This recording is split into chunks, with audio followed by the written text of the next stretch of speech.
এনেকৈ আপুনি আপোনাৰ বয়ফ্ৰেণ্ড হওক বা আপোনাৰ গাৰ্লফ্ৰেণ্ডৰ যিখন বিয়া আছে সেই বিয়াখন ভাঙিব পাৰিব। প্ৰথমতে মই ক'ব বিচাৰিছোঁ যেন এইটো লোকৰ এখন বিয়া ভাঙা অত্যন্ত বেয়া কাম। এইটো মই কৰিবৰ কাৰণে কাকো মই দিয়া নাই, জাষ্ট মইতো ইনফৰ্মেশ্যনৰ কাৰণেহে এইটো ভিডিঅ' বনাইছোঁ। যদিহে আপোনাৰ প্ৰেম সঁচা আৰু আপোনালোকৰ ঘৰৰ মানুহে আপোনালোকক একচেপ্ট কৰা নাই, বা যদিহে বয়ফ্ৰেণ্ডে বিয়া পাতিম বুলি কৈ পেলাই বহুতখিনি প্ৰমিছ কৰিছে আৰু পিছতকৈ বেলেগ কাৰোবাৰ লগত বিয়া হ'বলৈ চেষ্টা কৰিছে, নাইবা গাৰ্লফ্ৰেণ্ডে আপোনাক ভাল পায় বা বহুতখিনি ভাল পায় কিন্তু নিজৰ বিয়াৰ প্ৰেছাৰত বা নিজৰ বাপেক মাকৰ প্ৰেছাৰত বেলেগ কাৰোবাৰ লগত বিয়া হ'বলৈ বাধ্য হৈছে, তেতিয়াহ'লে আপোনালোকে এইটো উপায় ডাইৰেক্ট কৰি দিয়ক, মই কৈছোঁ। কিন্তু কাৰোবাৰ বিয়া ভাঙিবৰ কাৰণে বা বিনা কাৰণত কাৰোবাৰ বিয়া ভাঙিবৰ কাৰণে এইটো যিটো উপায় আছে এইটো কেতিয়াও নকৰিব। আৰু যদিহে বহুতো চেষ্টা কৰে এইটো কাম কৰিবৰ কাৰণে, তেনেহ'লে আপোনাৰ জীৱনটো ধ্বংস হৈ যাব, 100% গেৰেণ্টি। এইটো উপায় মই বহুতখিনি ভাবি চিন্তি পেলাই দিছোঁ। প্ৰথমতে ভাবিছিলোঁ যে মই নিদিওঁ বুলি, তাৰপিছত চিন্তা কৰিলোঁ যে দি দিয়াই ভাল হ'ব, কাৰণ বহুতখিনি এনেকুৱা কাপলছ আছে বা বয়ফ্ৰেণ্ড গাৰ্লফ্ৰেণ্ড আছে বা এনেকুৱা হাজবেণ্ড ৱাইফ আছে যি আনৰ লগত বিয়া সম্পৰ্কত বহিবলৈ চেষ্টা কৰে ঘৰৰ প্ৰেছাৰত।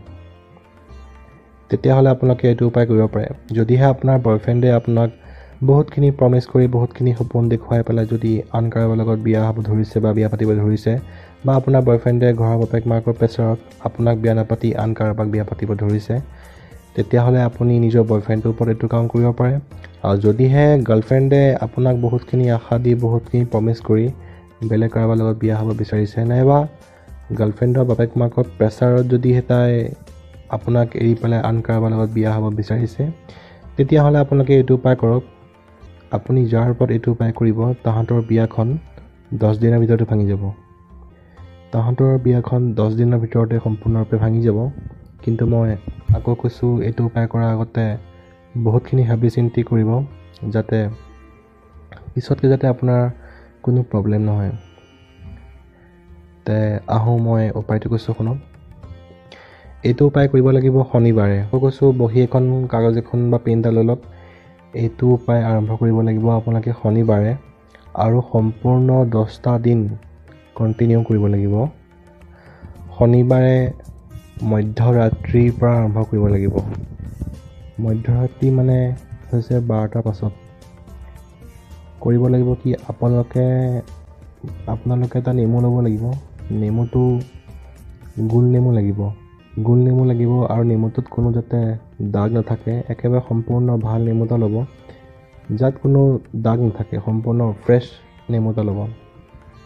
আৰু সেই নেমুটোত আপোনালোকে নিজৰ বয়ফ্ৰেণ্ড, যদিহে বয়ফ্ৰেণ্ডৰ কাৰণে কৰিছে বয়ফ্ৰেণ্ডৰ নাম লিখক, যদিহে গাৰ্লফ্ৰেণ্ডৰ কাৰণে কৰিছে গাৰ্লফ্ৰেণ্ডৰ নাম লিখক। ৰঙা পেন দি লিখিব লাগিব। ৰঙা পেন দি আপোনালোকে নেমুটোত নিজৰ বয়ফ্ৰেণ্ড নাইবা গাৰ্লফ্ৰেণ্ডৰ নামটো লিখক। আৰু লিখাৰ পাছত কি কৰিব লাগিব, আৰু লিখাৰ পাছতে এখন ৰঙা কাপোৰ ল'ব। ৰঙা কাপোৰখনতে সেই নেমুটো মেৰুৱাই ল'ব। ৰঙা কাপোৰ এখন ল'ব আৰু ৰঙা কাপোৰখনতে সেই নেমুটো মেৰিয়াই ল'ব। আৰু মেৰিয়াই লোৱাৰ পাছতে সেই কাপোৰখন আপোনালোকৰ সোঁ হাতেৰে নিজৰ মাথা দি 7 পাক ঘূৰাব। আপুনি সোঁ হাতেৰে সেই কাপোৰখন ল'ব, নেমু থকা কাপোৰখন ল'ব, ৰঙা কাপোৰখন, সেইখন কাপোৰে সোঁ হাতে 7 বাৰ নিজৰ মাথাৰ ওপৰেদি ঘূৰাব। আৰু সেই কাপোৰখন আপোনাৰ যিটো গাৰু আছে, শোৱা সময়ত যিটো আপোনালোকে গাৰু ব্যৱহাৰ কৰে, সেই গাৰু তলত ৰাখি ল'ব। আৰু গাৰু তলত ৰাখি লোৱাৰ পাছতে ধুনীয়াকৈ আপোনালোক শুই যাব। এইটো কামেই সম্পূৰ্ণ আপোনালোকে 10 দিন কৰিব লাগিব। এতিয়া যিখিনি উপায় ক'লোঁ মই, এইখিনি শনিবাৰৰ পৰা আৰম্ভ কৰিব লাগিব কমপ্লিট 10 দিন। আৰু 10 দিন সম্পূৰ্ণ হোৱাৰ আগে আগে দেখিব যেন আপুনি যাৰ কাৰণে কৰিছে, ছোৱালী হওক বা ল'ৰা হওক, তাহাঁতৰ বিয়াখন ভাঙি গৈছে। যেনেকেই নহওক কিয় 10 দিনৰ আগে আগে গম পাব যে আপোনাৰ গাৰ্লফ্ৰেণ্ডৰ বা বয়ফ্ৰেণ্ডৰ বিয়াখন ভাঙি গ'ল। বেলেগৰ মুখৰ পৰা শুনিবলৈ পাই যাব আপোনালোকে।